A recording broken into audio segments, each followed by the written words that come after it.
At 5:52 local time, 20 nautical miles south of Sri Lanka, a Los Angeles-class attack submarine was doing what American submarines do better than anyone on Earth, hunting a ship that didn't know it was already being measured. 7 nautical miles ahead, the Iranian frigate IRIS Dena was wide awake and paranoid.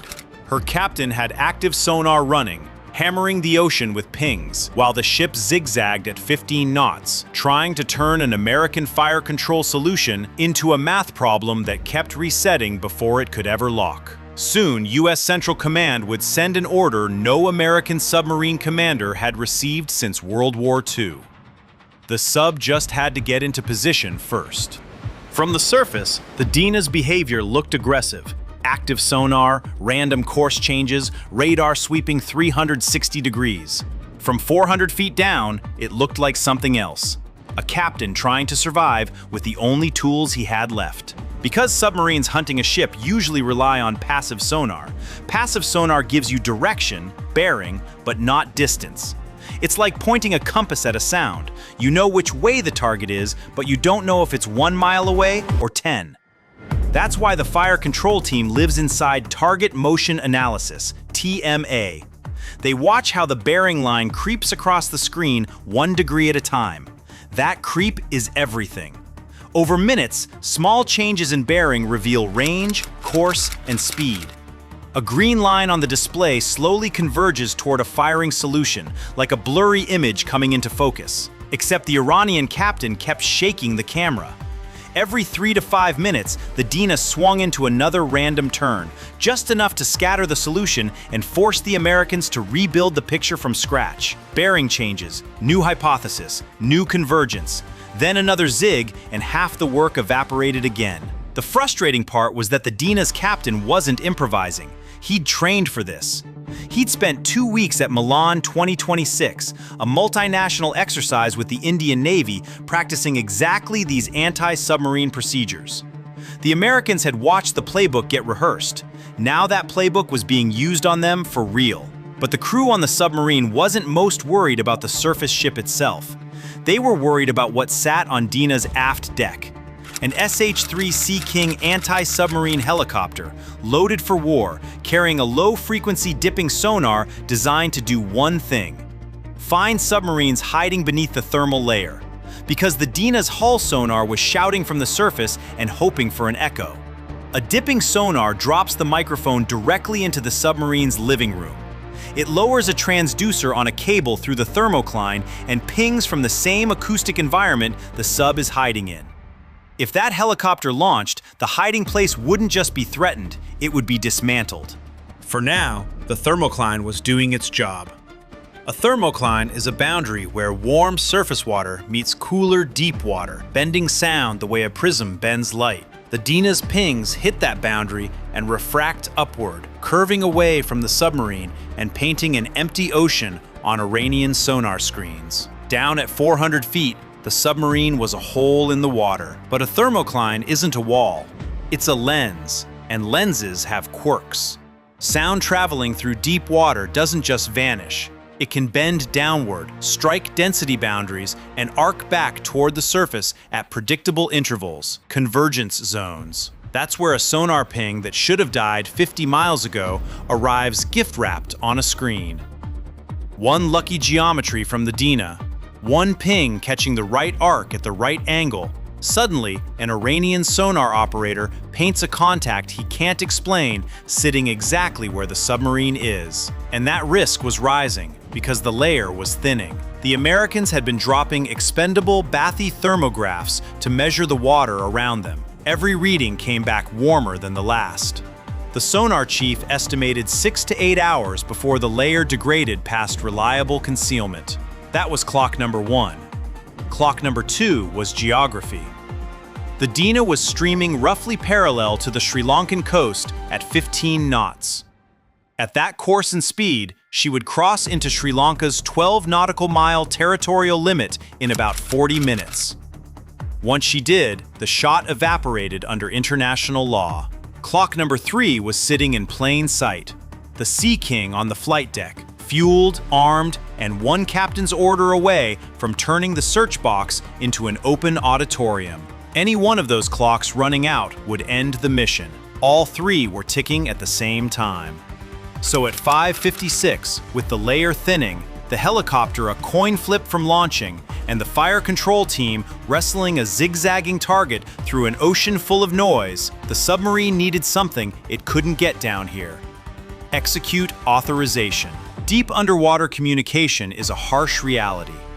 The only signal that reliably penetrates deep water is extremely low frequency, ELF/ELF-like messaging.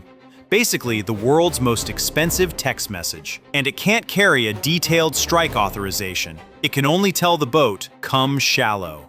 To get the order, they had to rise to periscope depth. That meant leaving the thermocline that hid them and entering the water column where the Dena's sonar worked best. It also meant pushing a communications mast above the waterline, inside the detection envelope of the Dena's ASR 3D radar, which was scanning for exactly the kind of brief, thin return a mast creates. One sweep at the wrong moment, and the Dena gets the return her radar operator has been waiting for. The crew had one trick to minimize that risk.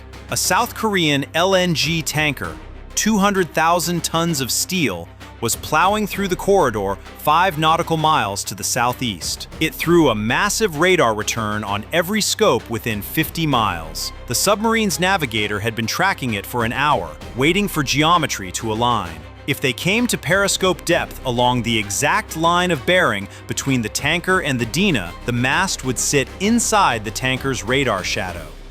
Any transient return would look like clutter, a side lobe reflection from the tanker, not a submarine. The old rule still applied. If the watcher only sees one silhouette, he won't notice there were two. At 6:03, the geometry finally lined up. The officer of the deck called the ascent. The boat rose through the thermocline. Flow noise built along the hull. The protective acoustic lens peeled away as they climbed. The communications mast broke the surface for seconds, tucked behind the tanker's radar shadow. Satellite link locked.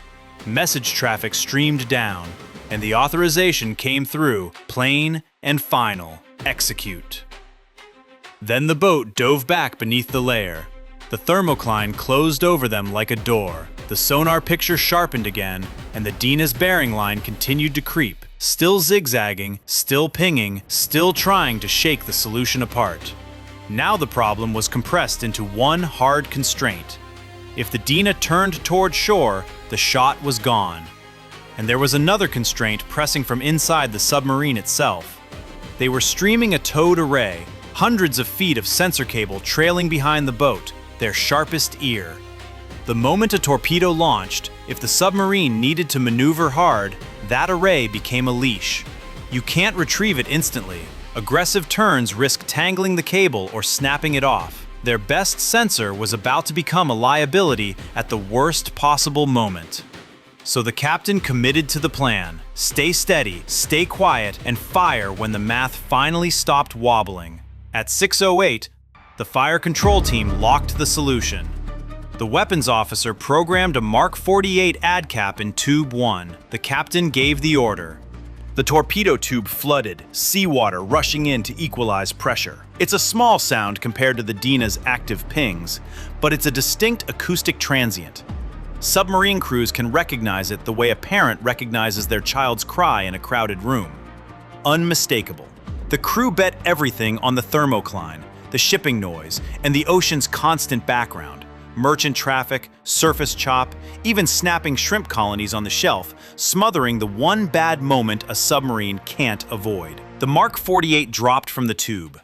21 inches in diameter, around 3,500 pounds. Powered by Auto Fuel 2, carrying its own oxidizer, producing no exhaust bubbles rising to betray the shot. It drives a pump jet, not a traditional screw. No cavitation trail, no white streak on the surface. And it left behind a wire, hair thin, spooling out from the weapon back to the fire control console. Through that wire, the operator could steer the torpedo around obstacles, adjust for target maneuvers, override the seeker if countermeasures confused it. The trade-off was brutal. While the wire was intact, the submarine could not maneuver aggressively without risking a snap. The boat was chained to its own shot. At transit speed, the torpedo was effectively deaf. Flow noise drowned out the water ahead, so the technician guided blind through the wire, threading a weapon doing 50-plus knots through a busy shipping lane with civilians in every direction and the Dena shrinking fast. At 5 miles, the Dena zigzagged again. The bearing shifted. The technician bent the torpedo's course through the wire, correcting the intercept geometry in real time. At 3 miles, the Dena pinged again. That active pulse washed through the water like a searchlight. The torpedo was small and fast enough that any return would look like biologics, probably nothing worth a second glance. At 2 miles, the Mark 48 slowed. Flow noise dropped. The torpedo woke up. Its onboard sonar went active, high frequency, painting the water ahead. A 1,500-ton frigate pushing 15 knots is not a subtle target. The seeker locked almost instantly. Terminal acquisition. The weapon accelerated for the final run. Now the Dena finally heard it.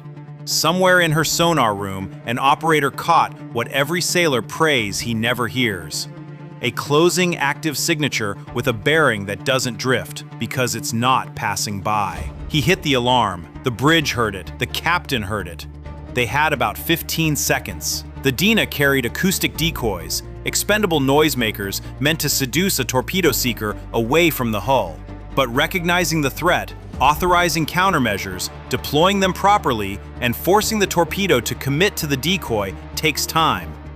15 seconds is not time. It's barely enough to understand what's happening. A hard turn wouldn't save them either. A frigate at 15 knots needs hundreds of meters to swing.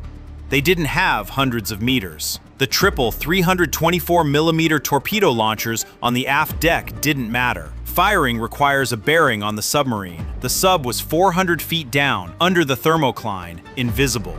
The Dena could hear the torpedo arriving and still had no idea where the shooter lived. Even if decoys made it into the water, the wire still mattered.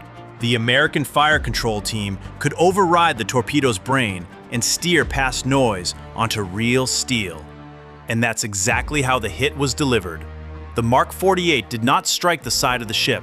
It passed beneath the keel and detonated. The warhead's influence fuse fired at the optimal point under the ship's spine. The explosion created a massive gas bubble that expanded upward with enough force to lift the Dena's stern out of the Indian Ocean. For a fraction of a second, the ship hung with nothing beneath the keel. Structural members carrying a load no ship is built to carry alone. Then the bubble collapsed. The stern fell. The keel snapped. Later footage showed the bow pitching upward against the pre-dawn sky as the aft section dragged everything down. 94 meters of Iranian naval engineering folded and slipped beneath the surface. At 6:23 local time, the distress call went out. By the time Sri Lankan rescue boats reached the coordinates, there was nothing but an oil slick, debris, and life rafts drifting in the current. Down below, the submarine slipped back under the thermocline. No mast, no transmission, no trace. The reactor hummed. The ocean closed over the space where it had been, like it was never there. The Dena did almost everything a surface ship can do to survive. Active sonar, randomized zigzags, radar sweep, a helicopter ready to drop a dipping sonar through the thermocline. It's still lost to timing and physics, because one moment of geometry under a merchant ship's radar shadow gave the submarine what it needed, and one 15-second warning is not enough to outmaneuver a modern torpedo. And once the first shot is in the water, the ocean doesn't negotiate.